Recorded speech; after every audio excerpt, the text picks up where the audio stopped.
Hello everyone, welcome to Analog IS Current Affair Analysis for 3rd October 2020, and these are the couple of articles we'll be looking at today. The first article for the day is taken from the Hindu and it is titled Flagging Cess Non-Transfer, Its Economic Impact. Recently, the Comptroller and Auditor General of India told Parliament that Centre has only transferred 60% of the proceeds that came from cesses and other levies in the financial year 2018-19 to the relevant reserve funds, and these balance was retained in the Consolidated Fund of India. Now, before proceeding further, let us understand what a cess means.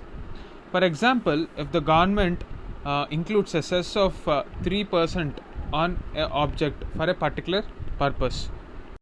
In this context, you have to know that cess is a form of tax levied over and above the base tax liability of a taxpayer. Now, what does that mean? For example, if there is a 30% tax on a product which costs 100 rupees, okay, so the tax amount that is collected now is 30 rupees. Now, upon this 30 rupees, another 3% cess is being levied. So, that amounts to 30 into 3 by 100, that is 0.9 rupees. So, the actual amount of tax that is collected from the public is 30 rupees 90 paise. However, this 90 paise component is not shared with the government as per the article 270. The proceeds that are collected from taxes and non-taxes as per the formula of the Finance Commission do not include these cesses. So, what is the purpose of this cess? It is not a permanent source of revenue for the government. For a particular purpose, if there is a shortfall in revenue, in that cases, this cess is included. For example, you have the Swachh Bharat cess of 0.5%. This 0.5% has a specific purpose of using it for Swachh Bharat mission only. You cannot use it for any other source. That is the reason and justification for this cess. Now, what is happening in the present context is the government, even though it is imposing these cesses, it is not actually converting the amount collected from this to the relevant funds. For example, the Swachh Bharat cess amount that is collected will first go into the Consolidated Fund of India, and the Parliament should immediately ensure that the funds collected for this purpose is transferred to the relevant fund, that is the Swachh Bharat Fund. Now, that is not happening, and the amount is being retained with Consolidated Fund of India. Now, since the government has the discretion to use the Consolidated Fund of India after Parliament's approval, and since the government has a majority in the Parliament, there is every chance that these funds might not be used in the way they were supposed to be used. That is, using this Swachh Bharat cess for any other purpose is not legal. So, we cannot allow the government to make that happen. Similarly, you have to understand the concept of surcharge. Surcharge is also more or less like SS. However, this is sort of levied for extra services or to defray the cost of increased commodity pricing. So, this is not included in the MRP of the product. Say for example, if there is a 30% tax on a product that costs 100 rupees, now there will be 10% surcharge imposed on this. If the government says that a 10% surcharge will be imposed on the product, the way it will be calculated is 30% of 100 is 30 rupees. Now, when we are talking about 10% surcharge on this tax that is collected, 10% of that, that is 3 rupees, will be collected as surcharge for giving a particular service. This is how it is collected, and even this is out of the purview of the Finance Commission, which decides as per the article 280 as to how the funds collected from tax and non-tax will be divided between the centre and the states. In this context, let me also explain the concept of extra budgetary borrowings. Before that, we have to understand that on 1st February every year, our finance minister presents budget to the Parliament explaining about the receipts and revenue expenditure of the government. However, there is also another commitment from the government wherein through the FRBM Act the fiscal deficit range should also be explained by the finance minister to the parliament. So as per this act, there is a mandate to maintain the fiscal deficit range between a certain percentage. Now if it breaches this fiscal deficit, what happens? Just like our movies have certain reviews, our country's economy has certain credit rating agencies which talk about ratings to our country to suggest to the investors whether they can invest in this particular country or not. To put it simply, these credit ratings give a picture about the credit worthiness or the ability of the country to pay back the money it borrows. Now, whenever the fiscal deficit rises, it will reduce the ratings and thereby our ability to borrow more money from different international sources. That is why we are very careful about our fiscal deficit. Now, let us come back to our various schemes that are being run by the government and the concept of extra budgetary borrowings. Say, let us take the example of PDS, Public Distribution System. When we are implementing the National Food Security Act, we take the help of a PSU called Food Corporation of India. Now, as per this scheme, 67% of the population get subsidized food grains. This is a company actually. So, this is a company, albeit a government company. Now, when the government wants to start a scheme, it says, for example, in this case, it asks the Food Corporation of India to implement this scheme called PDS. Now, for this, obviously, the government should give certain money to operate, right? But what happens in the case of extra budgetary borrowings is, instead of giving directly to the Food Corporation of India, they ask the Food Corporation of India to borrow money from the market. If they do that, they will be able to escape the fiscal deficit clause. Now, the reason is, in that financial year, it will not be counted under the budget of government, even though it is giving a guarantee of sort for the loans taken by FCI. So, this is the way in which extra budgetary borrowings happen. These are off the budget.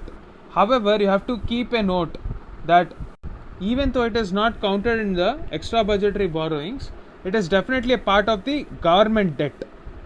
That is, in the longer term, when we are talking about budget, it is only 1 year. But beyond 1 year, if it gets accumulated in the form of government debt. So the guarantee given by the government will be a part of this government debt. However, this will not impact the FRBM or fiscal deficit targets. That is the reason why a lot of governments are opting now for extra budgetary borrowings. The discussion is very important to our editorial. Let us come back to the editorial. So this sort of extra budgetary borrowings route was taken by the government by using the funds from long-term irrigation fund for covering the subsidies of food and fertilizer through NABARD. Similarly, railway projects should be given a budget.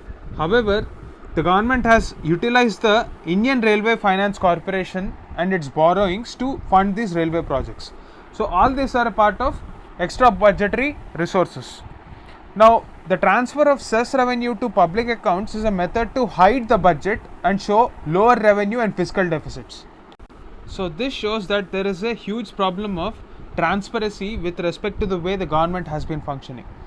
Now, if you take a look at the purpose with which cesses were introduced, it is for a specific purpose and it gives a clear accountability to understand that the funds actually are utilized for the purpose for which they are collected. So, if a citizen is paying a percentage of cess for Swachh Bharat mission, and if there is some tangible result visible, that will create a sense of trust. That is the purpose of having a cess. So when the government introduces 35 cesses, there are questions whether having these many cesses is actually justified, because 1 or 2 cesses on the most important issues like Swachh Bharat mission is justified, but 35 cesses introduced by the finance ministry for various purposes defeats the entire concept of the cess itself. because the government no longer shows that accountability and there is no transparency as proven in this present CAG audit. Now, if we take a look at the revenue raised from cesses in 2015-16, it is 16.5% of the total tax revenue, whereas in 2000 year it is just 3%. This shows the tendency of the government, especially the central government, to look at cess as a major earning source to ensure that they bypass the recommendations of the Finance Commission and show lower fiscal deficit targets. So this is a very technical issue and a very important issue as far as our fiscal federalism is considered. Now, it is the responsibility of the government to have this transparency back on track to ensure the credibility of the institutions. That is the gist of this article, a very important article. The next article for the day is taken from the Hindu and it is titled Pathways to Diversity. Now, before beginning this article, let me also quote another news item that has popped up. So, it is believed that nearly 5 lakh sharks might be killed for producing the COVID-19 virus. Why is this a problem? The scientific research established till now has clearly proven the link between the loss of biodiversity and the spread of animal pathogens in our case. Now, it is in this context we have to understand the present UNCBD conference. So, in New York on September 30th, the members of CBD have met and took note on the link between the biodiversity loss and pathogens. So, this is a very important and a central concept for the world in the coming days, and India, being a very important partner, should take note of this key takeaway, that is, biodiversity loss will lead to more pandemics. Now, whenever we are talking about biodiversity targets, we have heard about Aichi targets. It does not require a lot of scientific research to say that these targets have failed miserably, and we need to relook at our biodiversity from a new standpoint which takes into account the present global level realities.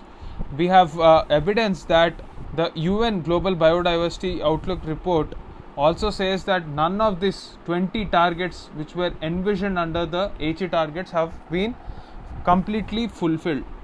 So many countries have chosen to ignore this fact and also the link between biodiversity and well-being. And in the future, they will definitely have depleted ecological capital, and they will also pay heavy price for their ignorance towards biodiversity. So, for example, the best way in which in 2004 a lot of islands have survived is because of the presence of mangroves as natural insurance against this natural calamity. But in the absence of these mangroves, we don't really know how the Sundarbans would have survived that tsunami. The world today is in a very grave position, and to put things into context, let us take the example of the WWF's Living Planet Index, which says that the decline in vertebrate population from 1970 level is a whopping 68%. So, vertebrate population is a very key indicator of the biodiversity, and a eroding ecosystem health is a significant takeaway from this statistic. So we need to act fast and we need to act right now. There is an opportunity to rebuild in the present COVID pandemic. So in this context, India should adopt the path of green growth, because India is uniquely positioned to transition from a economy that is considered to be a business as usual, and also at the same time leverage from technologies that promote green growth, and also link it to their flagship programs like Make in India. So if we utilize these green technologies, what is the advantage? Firstly, we'll be talking about an atmosphere where clean energy, ecological agriculture, and a freeze on expansion of mining and dam building become the norm. So this is quite possible by using the technology, and if we mainstream companies like Tesla in our ecosystem. So this will also reduce the fiscal deficit because of the need to borrow a lot of money for financing our energy needs, that is oil security. This will also significantly change the way in which we conduct our geopolitics. So, biodiversity conservation and green growth are the most important factors for the future. That is the gist of this article.